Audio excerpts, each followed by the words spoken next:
Jessica stood at the tall glass doors of the Golden Pearl Event Center in Victoria Island, Lagos. Her heart beat fast, but her face was calm. Through the doors she could see flowers everywhere, white roses and gold ribbons hanging from the ceiling.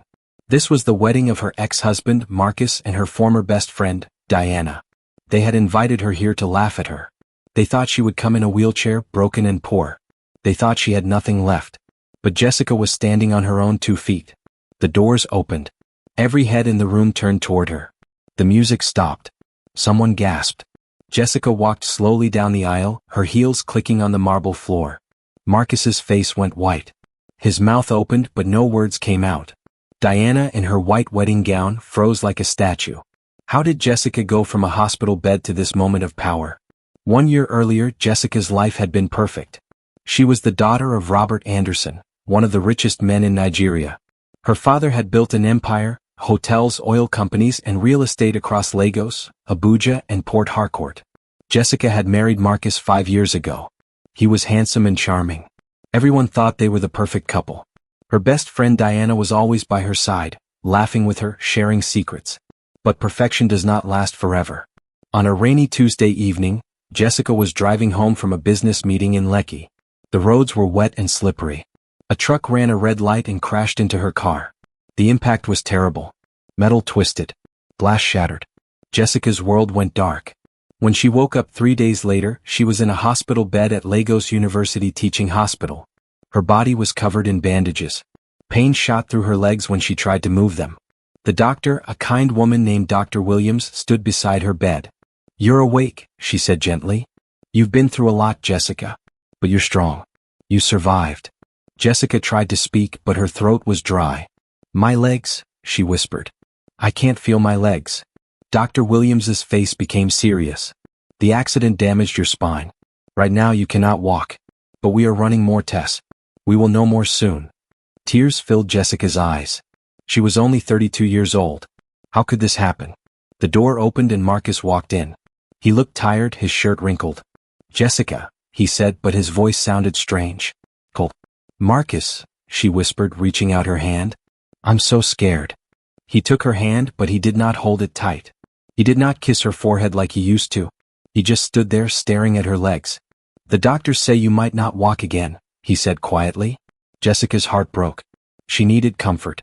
She needed love. But Marcus just looked at her like she was already gone. Then Diana walked into the room. Her best friend since childhood. Diana smiled, but the smile did not reach her eyes. "Oh, Jessica," Diana said, coming to the other side of the bed. "We've been so worried about you." Jessica wanted to believe her. She wanted to believe that the people she loved would stand by her. But something felt wrong. Something in the air had changed. What Jessica did not know was that her whole world was about to fall apart. That night, Jessica lay in her hospital bed, unable to sleep. The pain in her body was nothing compared to the coldness she felt from Marcus. He had left after only 20 minutes, saying he had important business to handle. Diana had stayed a bit longer, but she kept checking her phone. She seemed nervous, distracted. When she finally left, she kissed Jessica on the forehead, but it felt empty. Around midnight, Jessica heard voices outside her room. The door was slightly open. She recognized the voices immediately. It was Marcus and Diana. "How long do we have to keep pretending?" Diana whispered. Jessica's heart stopped. She held her breath and listened. "Not much longer," Marcus replied. His voice was low and cruel. "The doctors say she'll never walk again. She's useless now." Jessica's hands gripped the bedsheets. Tears filled her eyes, but she did not make a sound. "I wish she had just died in that accident," Marcus continued. "It would have been easier. I could have taken her father's empire without a messy divorce. Now I have to figure out how to get rid of a crippled wife." Diana laughed softly. It was a sound Jessica had heard 1,000 times before. But now it sounded like poison. "Be patient, Marcus," Diana said. "Once you divorce her, everything will be ours. Her father left everything to her. And she's too weak now to fight back." "You're right," Marcus said. "I'll start the process soon. Maybe in a few months when she's even more broken." They walked away, their footsteps fading down the hallway. Jessica lay in the darkness, her whole body shaking. Not from pain. From rage. The two people she loved most in the world had betrayed her. They wanted her dead. They were waiting for her to become weaker so they could steal everything. But Jessica was not weak. She was a Anderson. Her father had taught her to be strong, to be smart, to never let anyone destroy her. She wiped her tears and stared at the ceiling. Her mind began to work. If Marcus and Diana thought she was helpless, she would let them believe it. If they thought she would never walk again, she would make sure everyone believed it too. And while they celebrated her downfall, she would prepare her revenge. The next morning, Dr. Williams came into the room with test results. "Jessica, I have some news," she said carefully. "The damage to your spine is serious, but there is hope. With therapy and time, you might be able to walk again." Jessica looked at the doctor with tired eyes. "Dr. Williams," she said quietly, "I need you to do something for me." "Of course. What is it?" "I need you to tell my husband that I will never walk again. Tell him the damage is permanent. Tell him I will be in a wheelchair for the rest of my life." Dr. Williams frowned. "But that's not true. Why would you want me to lie?" Jessica's eyes grew hard. "Because I need to know who truly loves me. And I already know the answer." The doctor studied her face for a long moment. Then she nodded slowly. "I understand. I will do as you ask." "Thank you," Jessica whispered. Later that day, Marcus returned to the hospital. Dr. Williams called him into her office. Jessica watched from her bed as the doctor delivered the fake news. When Marcus came back into the room, he tried to look sad. But Jessica could see the relief in his eyes. "Jessica," he said, sitting beside her. "The doctor told me. I'm so sorry." Jessica let tears fall down her face. She reached for his hand. "What are we going to do, Marcus? How will I live like this?" Marcus squeezed her hand, but his grip was weak. "We'll figure it out," he said. But his voice had no warmth. Jessica knew right then that her plan was working. Marcus thought she was broken. He thought she was helpless. But he had no idea what was coming. 3 weeks passed. Jessica was moved from the hospital to their home in Ikoyi, one of the richest areas in Lagos. The house was beautiful, with marble floors and tall windows that looked out over the water. But it felt like a prison now. Marcus had hired nurses to take care of her. He barely came home anymore. When he did, he smelled like expensive perfume that was not hers. Diana visited often, pretending to be a caring friend. Jessica played her part perfectly. She sat in her wheelchair, looking sad and tired. She let them think she was defeated. But secretly she was making plans. Late at night, when everyone was asleep, Jessica would get out of her wheelchair. Her legs were weak, but they were healing. She did exercises in her room, building her strength back slowly and quietly. During the day she made phone calls. She called her father's most trusted lawyer, Mr. Thompson, a man who had worked with the Anderson family for 30 years. "Mr. Thompson," she said quietly into the phone, "I need your help. And no one can know about this. Not even Marcus." "What's going on, Jessica?" Mr. Thompson asked, his voice full of concern. Jessica told him everything. About the accident. About what she had overheard. About Marcus and Diana's plan to steal her inheritance. Mr. Thompson was silent for a long moment. Then he spoke, his voice serious. "What do you want me to do?" "I want you to make my company look bankrupt," Jessica said. "I want you to hide all the real assets. Move the money to secret accounts. Make it look like everything is falling apart. But protect everything." "That's a big risk, Jessica." "I know. But if Marcus thinks there's nothing left to take, he'll show his true colors.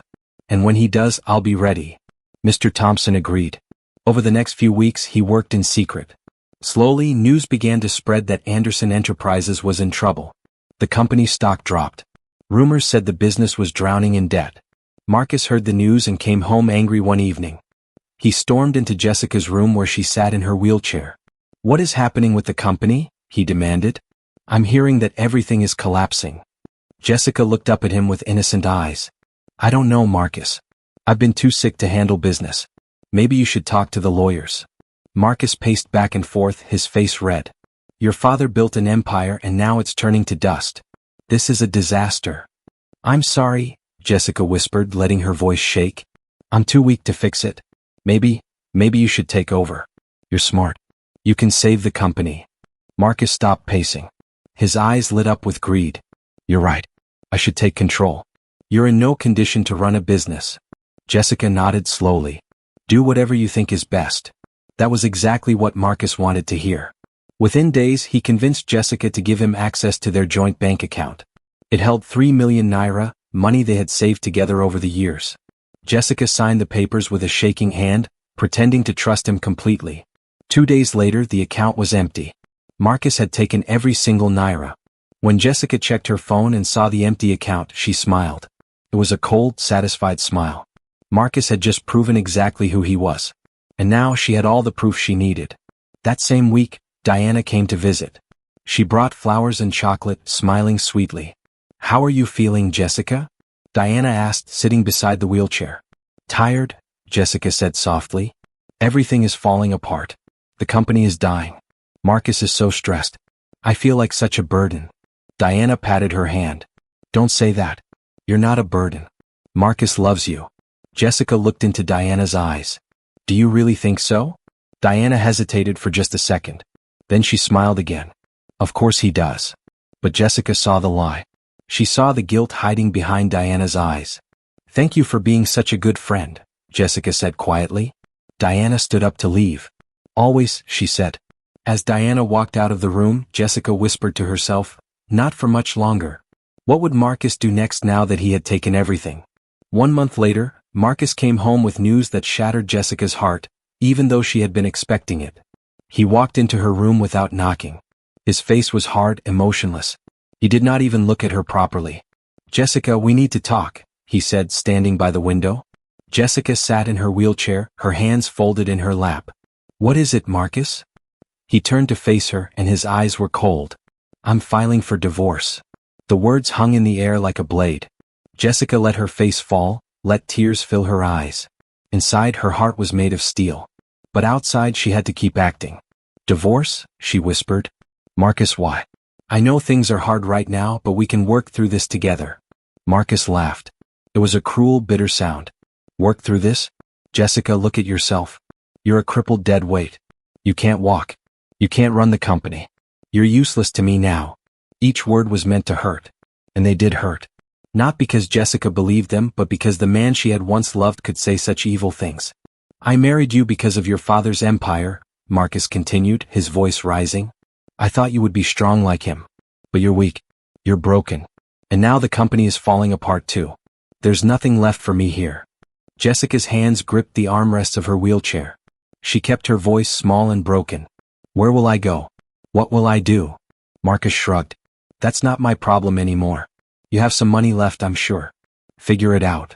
He walked toward the door, then stopped and turned back. "Oh, and one more thing. Diana and I are getting married. She's been there for me through all of this. She's the woman I should have married from the beginning." Jessica's mouth opened in fake shock. "Diana? My best friend." "Your former best friend," Marcus corrected. "She actually cares about me. Unlike you, she's not a burden." He left the room, slamming the door behind him.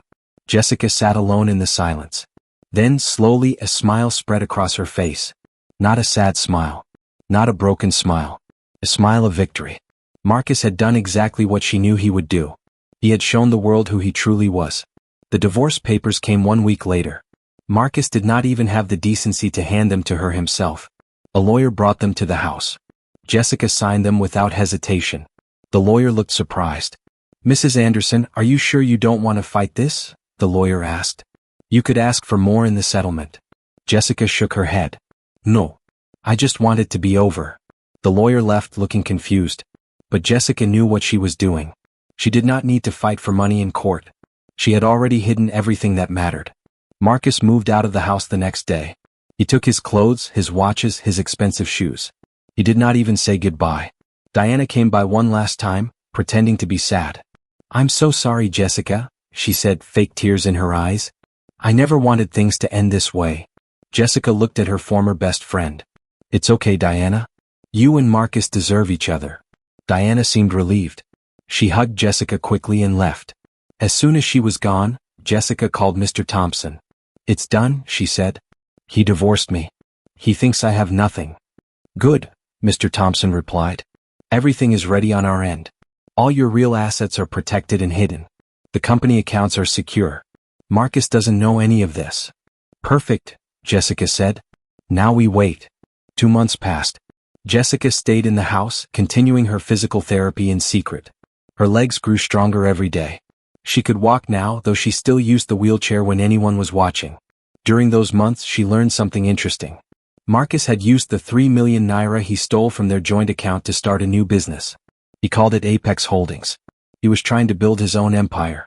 He was using her money to impress investors. He was pretending to be a successful businessman. And Diana was right by his side, playing the role of the perfect future wife. Then one afternoon, Jessica received a cream-colored envelope in the mail. She opened it and read the elegant writing inside. It was a wedding invitation. Marcus and Diana were getting married in 3 weeks at the Golden Pearl Event Center in Victoria Island. And they had invited Jessica. Jessica read the invitation again and laughed. It was a cruel laugh full of irony. They were inviting her to humiliate her. They wanted her to come in her wheelchair, broken and poor, so they could show everyone how far they had risen and how far she had fallen. But Marcus and Diana had made one terrible mistake. They had underestimated her. Jessica picked up her phone and called Mr. Thompson. "It's time," she said. "Prepare everything. In 3 weeks, the whole world will know the truth." What surprise was Jessica planning for the wedding day? The 3 weeks passed slowly. Jessica used every single day to prepare. She worked with Mr. Thompson to gather all the evidence she needed. Bank statements showing Marcus had stolen the 3 million naira. Recordings of phone calls where he bragged about leaving his crippled wife. Documents proving that Apex Holdings was built entirely with stolen money. She also continued her physical therapy. By now she could walk perfectly. Her legs were strong again. The doctors were amazed at her recovery. "You're a miracle, Jessica," Dr. Williams said during her last checkup. "I've never seen someone heal this fast." Jessica smiled. "I had a reason to get better." On the morning of the wedding, Jessica stood in front of her mirror. She wore a beautiful black dress that fit her perfectly. Her hair was styled elegantly. Her makeup was flawless. She looked powerful, strong, and completely in control. She called her driver and 4 security guards. "Today is very important," she told them. "Stay close to me. There might be trouble." They nodded, understanding. As the car drove through Lagos toward Victoria Island, Jessica felt calm. She had waited 1 full year for this moment. 1 year of pretending to be broken. 1 year of letting Marcus and Diana think they had won. But today everything would change. The Golden Pearl Event Center was decorated beautifully.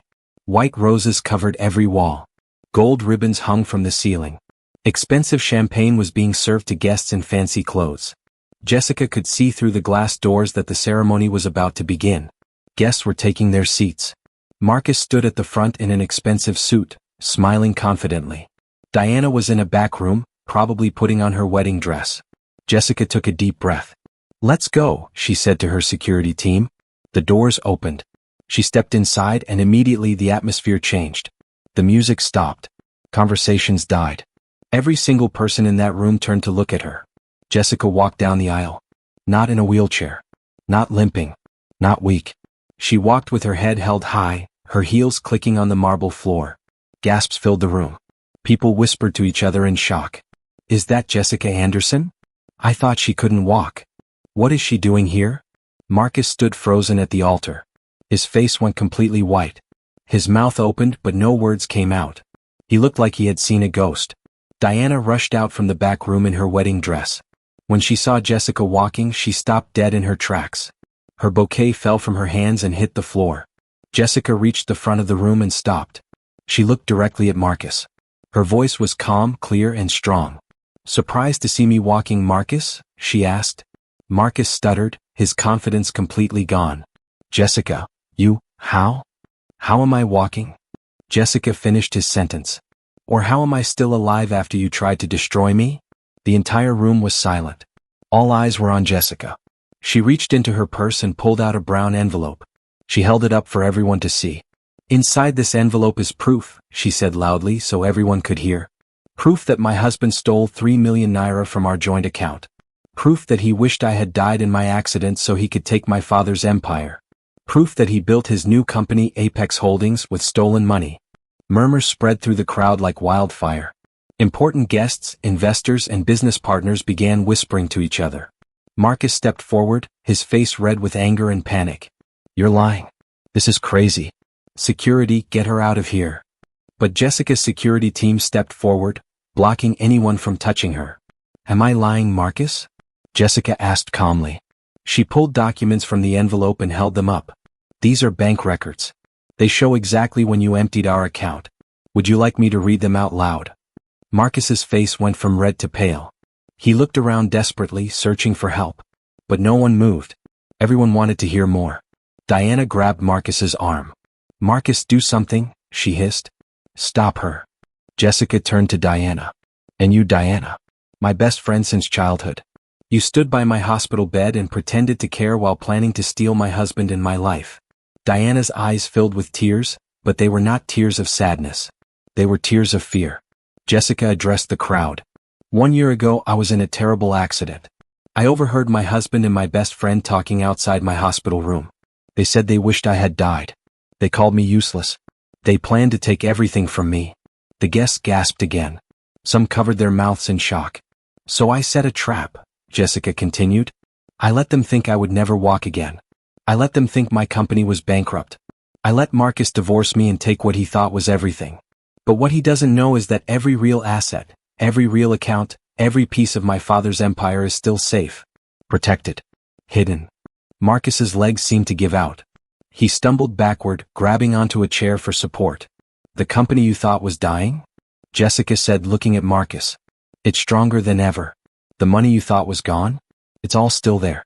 You stole $3 million and thought you were rich. But you have no idea how much I actually have." At that moment, several men in suits entered the event center. They were lawyers and government officials. One of them stepped forward. "Marcus Thompson, we have a warrant for your arrest for theft and fraud. You built a business using stolen funds and lied to investors about your financial backing. What would happen to Marcus and Diana now that the truth was finally revealed?" Marcus fell to his knees. His expensive suit was wrinkled now, his face covered in sweat. No, eschautid. "This can't be happening. Jessica, please. We can talk about this." Jessica looked down at him without any emotion. "Talk? Like how you talked about me outside my hospital room. When you said you wished I had died." The officials moved forward and put handcuffs on Marcus's wrists. He struggled, but it was useless. "You stole 3 million naira, one of the officials said. "You lied to investors telling them you had family wealth backing your business. But it was all stolen money. That's fraud, Mr. Thompson." Diana stood frozen in her wedding dress, tears running down her face. She tried to reach for Marcus, but he pulled away from her. Jessica turned to face all the guests in the room. She spoke loudly and clearly so everyone could hear. "Ladies and gentlemen, I also want to announce something important. Anderson Enterprises is not bankrupt. It never was.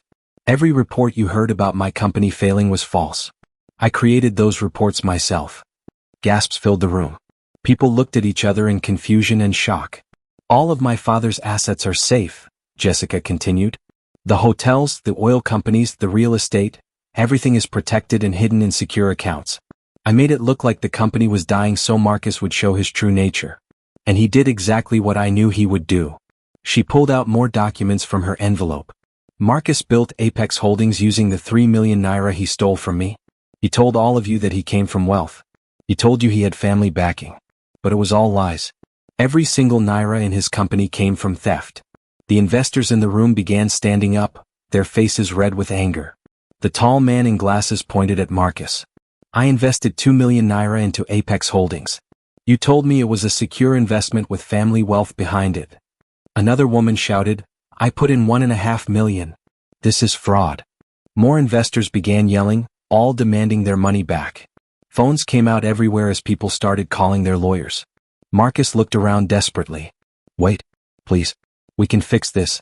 The business is real. It's making money." But Jessica shook her head. "Your business is built on stolen money, Marcus. That makes every contract invalid. Every investment worthless." One of the officials stepped forward and addressed the crowd. "Anyone who invested in Apex Holdings should contact the Financial Crimes Division. We will be investigating all of Mr. Thompson's business dealings. However, I must warn you, most of your money is likely gone." The room erupted in chaos. Investors were shouting at Marcus, at each other, at the officials. Some were crying. Others were making angry phone calls. Marcus's lawyer, who had been sitting quietly in the back, stood up and walked toward the exit. "I'm done," he said loudly. "Marcus, don't call me. I don't represent criminals." One by one, everyone who had supported Marcus began leaving. His business partners. His so-called friends. The people who had cheered for him just moments before. Within minutes, Marcus was left standing in handcuffs with only Diana beside him. His entire empire had collapsed right before his eyes. Everything he had built, everything he had stolen for was gone. Diana grabbed Jessica's arm desperately. Please, Jessica. We made a mistake. Please don't do this to us. Jessica pulled her arm away gently but firmly. I'm not doing this to you, Diana. You did this to yourselves. When you betrayed me, when you wished I had died, when you called me a dead weight, you made your choice. But we were friends.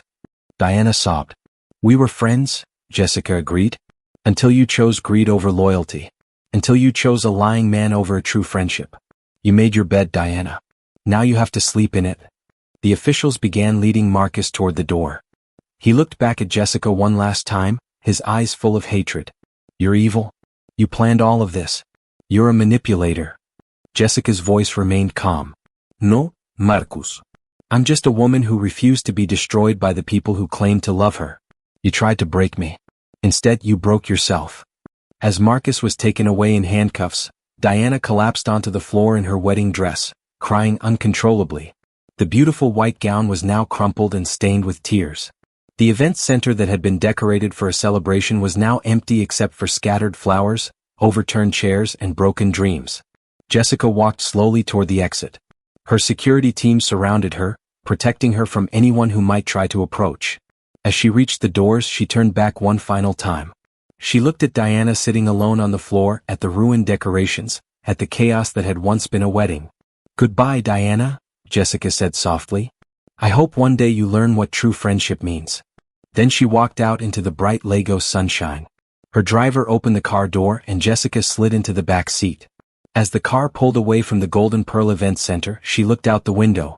She could see people still standing outside, talking frantically on their phones. News reporters were arriving, having heard about the dramatic scene. Camera flashes went off as they tried to get pictures of the chaos.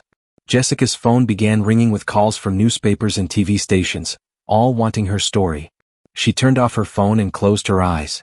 For 1 full year, she had carried the weight of betrayal.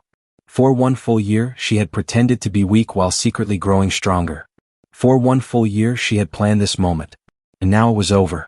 Marcus would face prison time for theft and fraud. His business was destroyed. His reputation was ruined. Diana had lost everything, her best friend, her dignity, her future. But Jessica? Jessica had reclaimed her power. She was no longer the broken woman in a hospital bed. She was no longer the wife who had been thrown away like trash. She was no longer the victim of someone else's cruelty. She was Jessica Anderson, daughter of Robert Anderson, owner of a thriving empire, and a woman who had turned her greatest pain into her greatest victory. As the car drove through the streets of Lagos, Jessica opened her eyes and smiled. Not a smile of revenge. Not a smile of bitterness. It was a smile of freedom. She had walked into that wedding on her own 2 feet. She had exposed the truth. She had watched as justice was served. And now, finally, she could move forward with her life. The past was behind her. The future was ahead. And Jessica was ready for whatever came next. We've come to the end of today's story. I hope it touched your heart. Thanks for watching and staying with us till the end. Don't forget to like, share, and subscribe for more inspiring stories. See you in the next one. And tell us in the comments, where are you watching from?